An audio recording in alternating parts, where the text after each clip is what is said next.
When we went to Chicago, we worked a game at Comiskey Park. It's not Comiskey Park, the White Sox Park. Oh, Comiskey, yeah, new Yeah, Comiskey Park, and it yeah, never dawned on me how different Amanda was because she's just an official. yeah.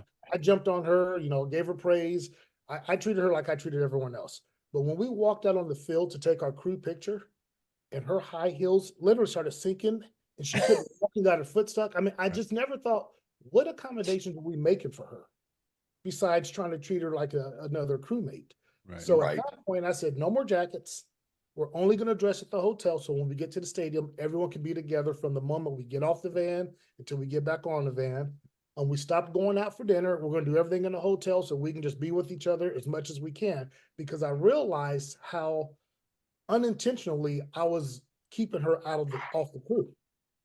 After game, we go to the room. We go The to the room. management class working, boy. You can tell It the is. management class. But you got to reflect and see what you're doing wrong, not what you're doing right.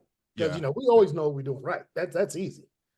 But after games, we would go back to the hotel room, have a few drinks and watch another game. Well, she would never come in for 30 minutes because she's like, is everybody out of the shower yet?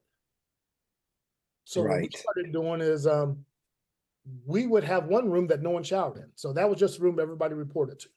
And Gotcha. was it a half hour, 5 minutes, you knew you can just knock and come on in. So, Mhm. I mean, that changed some. So I had a lot of growing pains going up. That wasn't a growing pain, but that was really an enlightenment as to how to run a crew and to really be inclusive. We say we're inclusive, but are we really inclusive? So that helped Larry, me. what you saying of running a crew, and I don't remember the exact quote that you said at the A-Team clinic, but it was basically get to know your crew before you go to dinner. I believe that's something how it went, or I'm Yes. probably messing it up. No. You So are. we You meet messing it before up. yeah. We meet before we eat. We always Okay. meet before we eat. There was nothing worse than going to a dinner, getting bad service, Yeah. overpaying for a chewy steak, getting some burn up Brussels sprouts, and then going back to the hotel and trying to do an hour and a half pregame. Everyone's nodding off. So I said, we're going to cut this out. We're going to have our pregame first.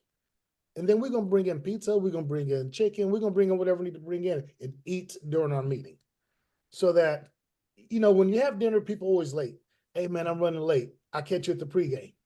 When you have Right. the pregame first, nobody runs late. You're right. You're right. They mad, but they ain't like. Hey, I got another story for you. This happened to me when I was in the mat. I got a game in Indiana, my first game in the Big Ten. And I did the same thing.